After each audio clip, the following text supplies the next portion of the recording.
All right. Thank you for joining us here today. Go ahead and please introduce yourself, your name, what major, any minors you have, pre-professional tracks, and what school you go to.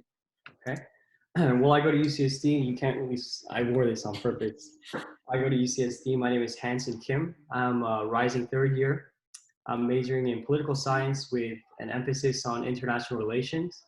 And I'm minoring in psychology and transnational Korean studies. Great. To get us started, what made you choose your major?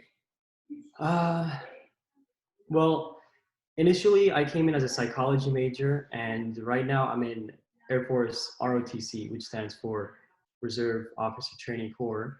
And because I wanted to go into intelligence, political science was very applicable. It was a very practical kind of choice to make.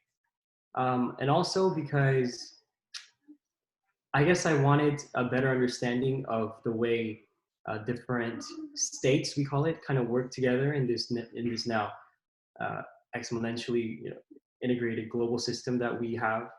And but at the same time, I didn't want to give up psychology, which is why I kept that as a minor. All right. That's great. Going back to high school and the process of college applications, personally, how did you feel about the process? Ooh, it was well. I came here when I was 6. I'm an immigrant family, and I'm the eldest child. So I was the first one applying to college here in the United States. Yeah. And my parents can't help me much because they're an immigrant too, and English is their second language. And so for me, it was very daunting, to be honest, the process, because there was the whole FAFSA, side of it. There was the application part of it. There was Yeah. also the teacher recommendations that I had to fill out in some parts, and then the whole, what is it? The personal statements, you call it, I think, yeah. Yeah. Personal statements that you have to write. And I don't know, it was a chance for me to kind of look into myself a little bit more, especially with the personal statements, because the Hmm. questions were very broad, but I also wanted to show who I was. So for me, it was, it was daunting, but it was also an exciting, time for me. I think it was, yeah. Yeah. How'd you get most of your information about schools and the general process? Because like you came from an Mhm. immigrant family, Yeah. it must have been really hard, like being the first one going through that process and then having to like how did you reach out to other people and like that kind of thing? Mhm. Well, I think a lot of it came from my peers and people who were 1 or 2 grades above me, especially. I went to Oxford Academy, which is a school located in Orange County in Cyprus, and we are very known for academics, and so a lot of the people were very focused on the college process, and so Yeah. naturally I was kind of embedded in this environment where college was not foreign. It was everyone was talking about it all the time. Our seniors were talking about it when they got their results. We were similarly excited just as Hmm. much as them because we were in that whole process together. Yeah. So ever since like 10th grade-ish, I was already very familiar with the general college application process. And then when I actually had to start applying, I used a lot of Google. I used my seniors, people who graduated before me. Yeah. And really, I just kind of dove in myself. I just kind of made my account, went and looked around, and just went from there. Yeah. Yeah. Did you end up visiting colleges before or after applying to school? Mm, yeah, I visited one. Well, I visited Stanford long back when I was 6 years old, but I don't count that as a college visit because I just Yeah. went there for recreation, kind of for fun. Yeah. But I visited UCLA for a college trip back in high school, and Hmm. then I visited uh, Pomona College and UCSD and Occidental or something like that after applying to kind of figure out where I want to go. So I didn't really visit a lot of colleges, unlike some other people. Yeah. So like visiting the campuses didn't really like affect your decisions in applying to. Ooh. Oh, Well, yeah, if you're talking about my visits,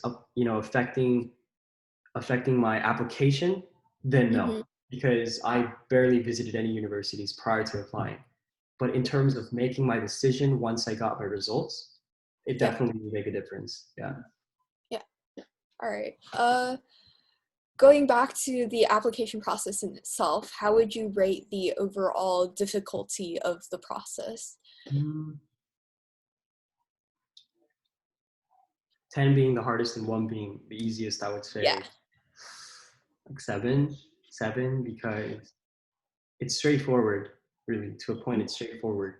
Uh, but the content that you need to put in requires some thought Yeah. because you want to come off, you want to showcase everything you've done, but at the same time you don't want to make it a brag sheet kind of. So in that Yeah. sense it was a little bit challenging, if that's kind of how you were asking the question. I'm not sure Mm-hmm. I answered it, but Uh, yeah, yeah. Um, if you could pinpoint like a hardest part of the process mm, or an easiest part of the process, what would you say those two are? mm, does FAFSA count as part of the process? Yeah, like any part of the process. Well, I'm going to say the hardest is the personal statements, Yeah. and then my easiest is just filling out the basic information like your name and then your extracurriculars, things like that. To Mm-hmm. expand on that a little more, personal statements is hard because you're never there. You can't ever be fully finished with it. It's a very true, but kind of a exhausting part to it, because you're never going to be fully done with it, because you can, every time you look at it, there's something you want to change, you want to improve. Yeah. Um, so that's really hard. Personal statements is really hard. I guess we can talk a little bit more about that later on. But then the easier part is, you know, the just the basics, because all you need to do is make sure you have, the information, and then you just input it into the system. So uh, Yeah, I definitely agree with you. Also with the personal statements, like yeah. um as you go through life, it kind of changes in Oh yeah. itself. Yeah. Even Yes. while you write it, sometimes you change. Yeah. Yeah. So like it's kind of hard to be like, oh, this is entirely who I am when like Exactly. who you are is like Mhm. a changing, not like a stagnant thing. Mhm. Um, Looking back, if you could have changed anything about the process, what would you have done differently?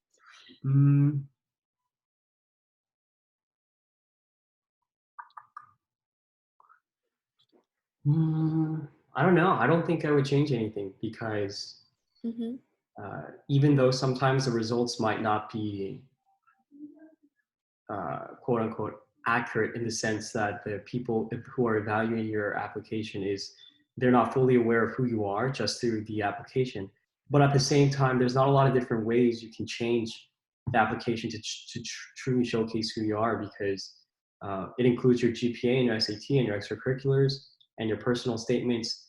And, you know, I don't really see how that can be improved, because it includes everything. I think it's just the inevitable aspect of people trying to evaluate you through paper. I think that's just the only fault, but I just don't see a way we can kind of fix that with millions of people applying. Yeah. Yeah, that makes sense. Um, all right, going back now, going towards like your experiences at UCSD and All all of right. that, like right before deciding to go, like how did you come about this decision and why did you decide to go to UCSD? Okay. Well, I was choosing between a private and a public. That was, well, in high school, I always wanted to go to a private. But with FAFSA coming in, the results, I was kind of in a dilemma between privates and publics, because privates, you have a smaller ratio between staff and students. It seems like you can Yeah, get much more personal with the people who are instructing you, but it's also like 5 times more expensive. In public school, uh, it's 5 times less expensive, but there's 10 times more students. And so that was the dilemma for me. And so I visited two schools, UCSD and one of the private schools. And I went to the private school and I walked around and I was like, huh, this is not really it. It feels too smallish. Yeah. And then I Mhm. came to UCSD and it was like a big city with shuttles and things like that. And I just kind of knew it was like this gut feeling, if you may, if I can describe it that way, that, I just felt like this was a place where I could make the most out of the given opportunities, which is why I made the decision ultimately. Yeah, definitely. Like visiting the campuses for me also helped a lot. Hmm. Yeah. Do you have any advice for getting adjusted to a new place, making new friends with different backgrounds? Mm. Well, mm, yeah, I don't want to give out like the quotes because everyone can look them up on Google. So I'll just give like a practical advice. It's I think you should not focus on making friends when you come to the university. I think that should be it should be a natural consequence of you fully devoting yourself to your time at the university. Definition of friends really is people who share your same interests, who are willing to do the same or similar things as you. That's what friends are, right? And if you go to class and you join organizations and you are passionate in the things that you are doing in those specific areas or where you are, Yeah, then people who are similarly passionate are naturally going to kind of become gravitate closer to towards you. you.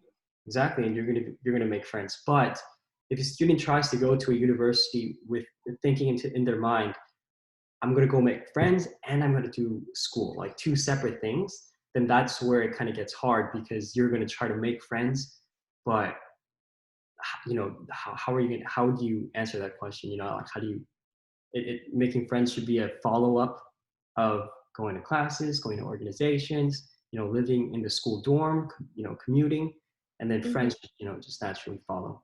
That's what I think.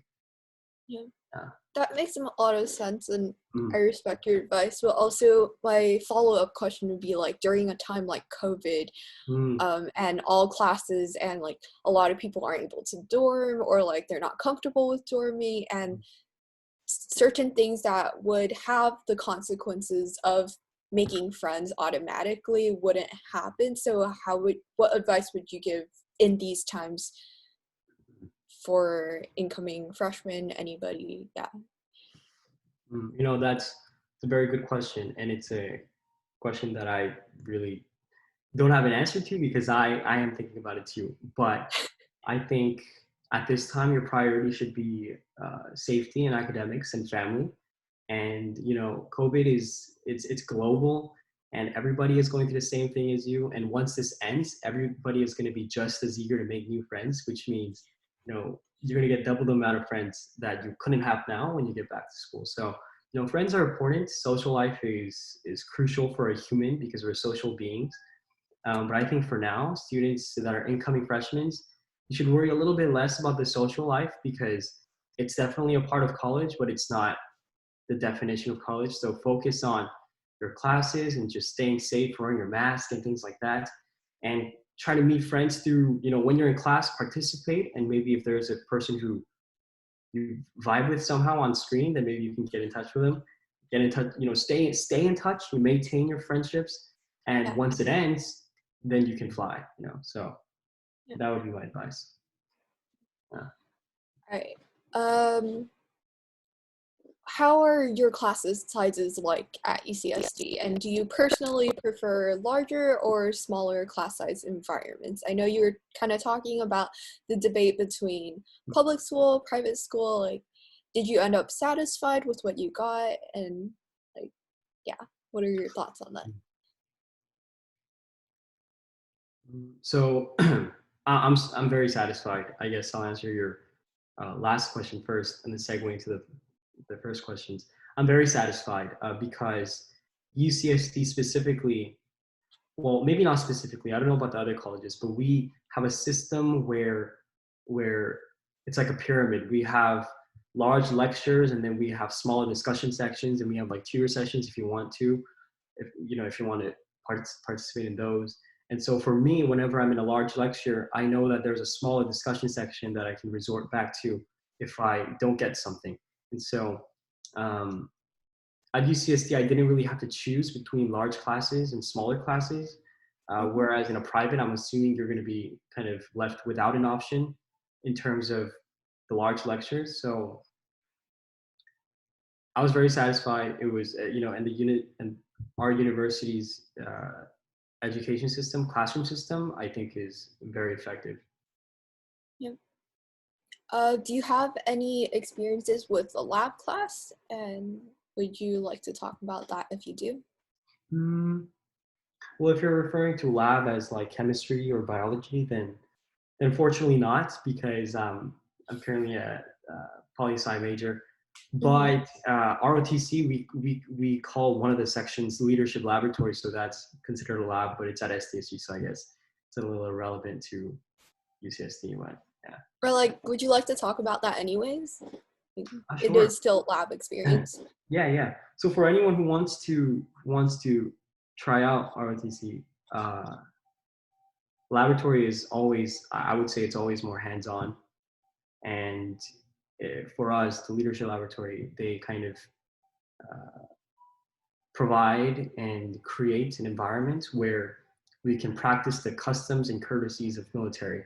So like respect towards people who are of higher rank, how to lead your peers, because after commissioning into the Air Force, we will have to, lead airmen, and our peers are going to be leading the airmen. So right now we're learning to lead peers and kind of be a leader, things like that. So they put us into different scenarios and kind of just kind of throw us into a situation to teach us how to be effective and efficient leaders and communicators. So that's kind of what leadership laboratory, LLab is what we call it, is at SDSU. Yeah. Sounds great. Mm. What was something you got to do in college that you weren't able to do back in your high school or your hometown?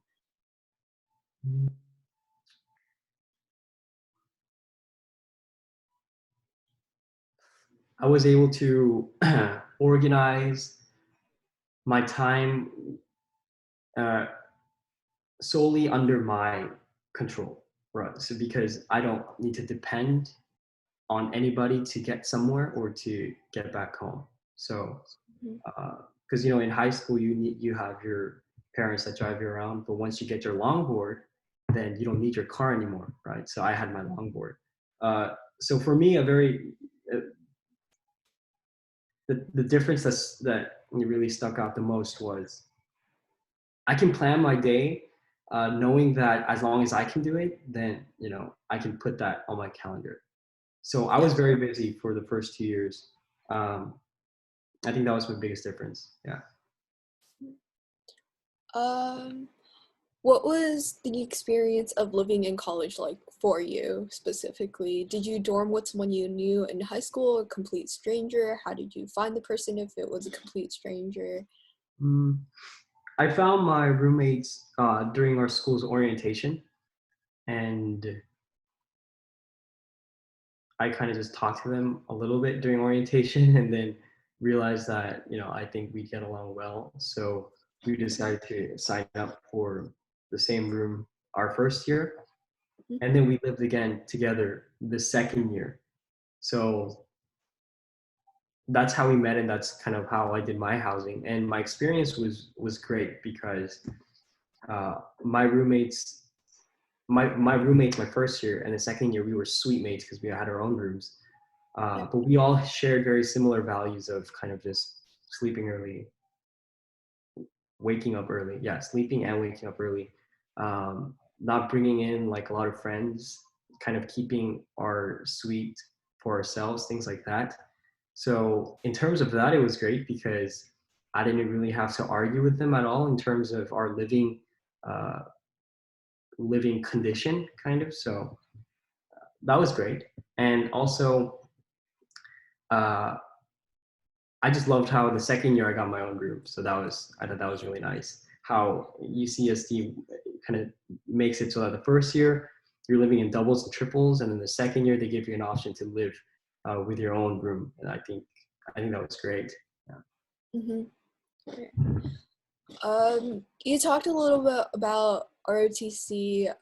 What are some extracurriculars you're participating in? Do you want to talk more about ROTC? Anything else in particular you've experienced in college that you want to address, or like your experiences in general?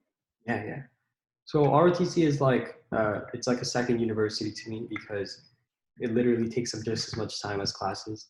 But you know, on the side, I also work as a college ambassador, which you know we're in charge of giving tours, working in the admissions office, things like that. And then I also worked as what do you call it? Some sort of teaching assistant for international students with English. So both positions, the college ambassador and the teaching assistant, I was eyeing those positions since the summer of my freshman year. So before I even got to UCSD, because I was just interested in the campus, you know, ambassador positions just for the sake of representing my university. And then the teaching assistant for international students because I've experienced the challenges of learning a language uh, in the environment of that language, which is very tough. So I've been doing that since my first year, and I've been doing it. I'm doing it till now. So I do those ROTC school, and I did like 5 other organizations my like first week of first year, just because I wanted to try out a bunch of things. But I cut it down so much, and now I'm left with these. Yeah. So did you stick to any of the five, or was it just? Well, the college ambassador position and the work position that I mentioned earlier were part of the 5 or 6 or 7. Uh, Were part of a lot, and then I cut all the other stuff down, and then I was left with these. ah, right, that's cool. What was your biggest struggle coming into college, and do you believe you've overcome it? Biggest struggle. Yeah. Biggest struggle.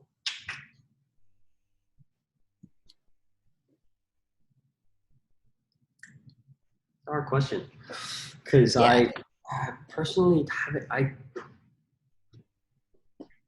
personally didn't. Actually, yeah, sure. I'll say this. So in high school, uh, I regretted not trying out a bunch of things my freshman year. And Mhm. so my freshman year of college, I decided to make up for that regret by trying out a bunch of things my first year.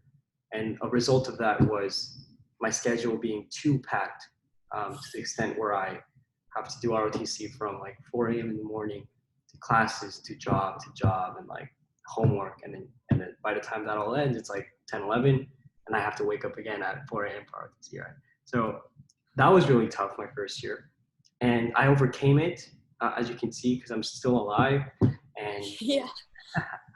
and it was tough, but I think I was able to overcome it because I enjoyed what I was doing. So I think, with this, I just want to say that you should really do things that you enjoy. I know it's very cliche because everyone says it, but it's so true. Because if you don't enjoy what you're doing, then you're soon gonna burn out and you're just gonna quit soon because you have every reason to quit. So, Yeah. ensure that everyone who's watching this, you find out what you want to do, and then once you think you found out, then stick with it to see where that leads you. Yeah. Mm. Definitely agree with that advice. Mhm. Um, on a slightly lighter note, do you have any plans after undergraduate? Like where you want to go and where? Yeah, I have Yeah. big plans. Well, yeah, huh? Oh, You I cut off haven't just said a it. little bit. I Oh, haven't okay. said it. Okay, well, the ROTC program is designed in a way where students who graduate undergrad commission at the same time. So once I graduate UC San Diego, I'll be commissioning into the Air Force. And commissioning means you're sworn into the Air Force as an officer and you start your career as an officer. Right now, I'm looking into going into intelligence.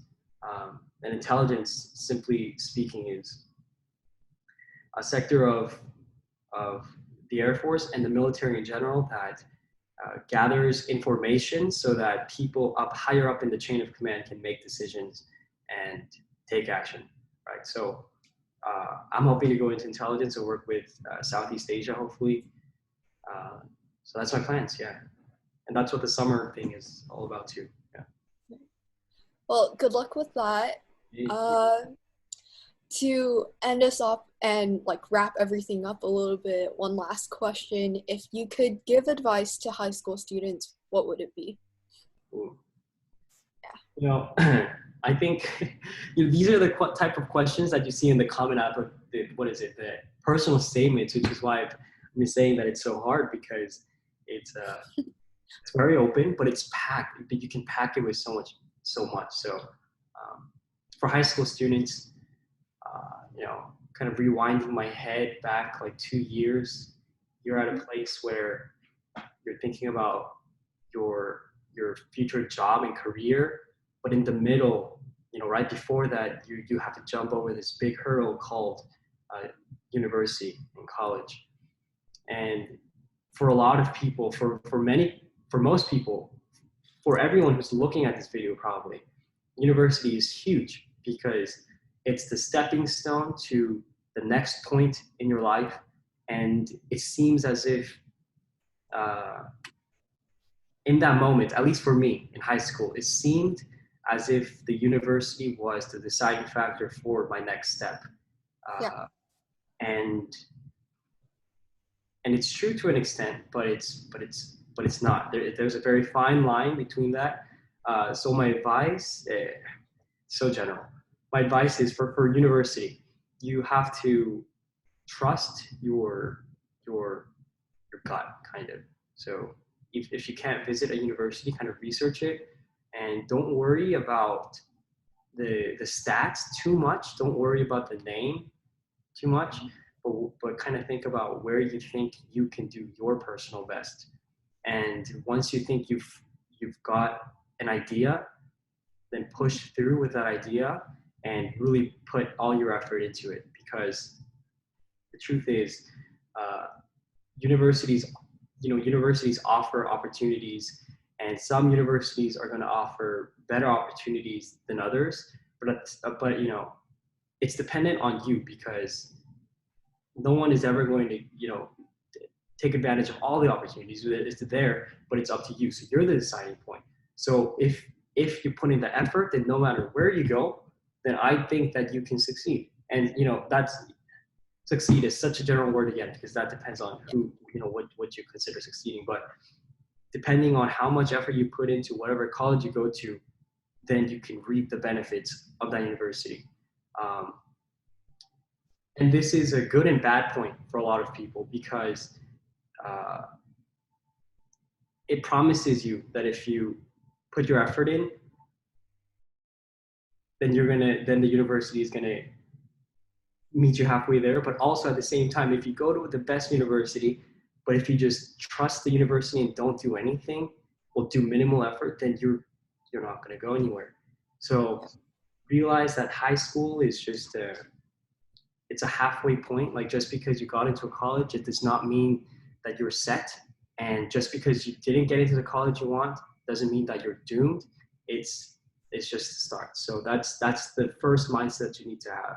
Secondly, you're going to go to college. You're going to go to a university that you believe to be is a good fit for you. Now is the time to actually act because you just made your decision. So you have to make sure you attend your classes, do your best in your classes. That's first and foremost. As a student, you need to do well in your classes.